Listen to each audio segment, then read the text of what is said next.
আওয়ামী লীগ কিন্তু এটা জানতো জানতো বলেই ওনাকে রাজনৈতিকভাবে মোকাবেলা করতে ব্যর্থ হয়ে আওয়ামী লীগ কি করেছিল, জনাব তারেক রহমানের বক্তব্যকে আইন আদালত ব্যবহার করে ব্যান করেছিল।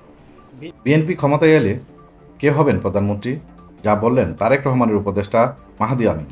বিএনপির ভারপ্রাপ্ত চেয়ারম্যান তারেক রহমানের ঘনিষ্ঠ উপদেষ্টা মাহাদি আমিন এক সাম্প্রতিক সাক্ষাৎকারে বলেন, বিএনপি যদি ভবিষ্যতে ক্ষমতায় আসে তাহলে কে হবেন প্রধানমন্ত্রী।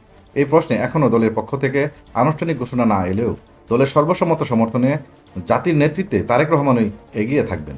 সাক্ষাৎকারে মাহাদি আমিন আরও বলেন, বিএনপি ক্ষমতায় গেলে রাষ্ট্র পরিচালনায় নতুন কাঠামো যেমন উপপ্রধানমন্ত্রী ও উপরাষ্ট্রপতি পদের বিষয়েও চিন্তাভাবনা চলছে।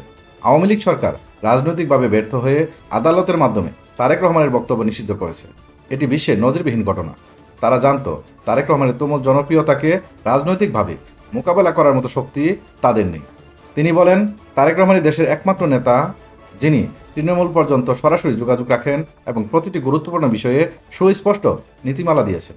তারেক রহমানের তরুণ প্রজন্মের সঙ্গে যোগাযোগ, কোটা সংস্কার আন্দোলন, বেকারত্ব দূরীকরণ সহ নানা ইস্যুতে কার্যকর ভূমিকার কথাও উল্লেখ করেন মাহাদি আমিন।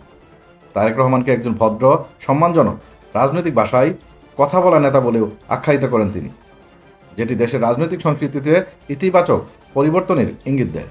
নতুন রাজনৈতিক দল জাতীয় নাগরিক পার্টি এনসিপি প্রসঙ্গে মাহাদি বলেন, আমরা তাদের জন্য শুভকামনা জানাই, তবে তারা যেন সরকার থেকে নিরপেক্ষ থেকে নিজেদের রাজনৈতিক কার্যক্রম চালায়, সেটাই কাম্য।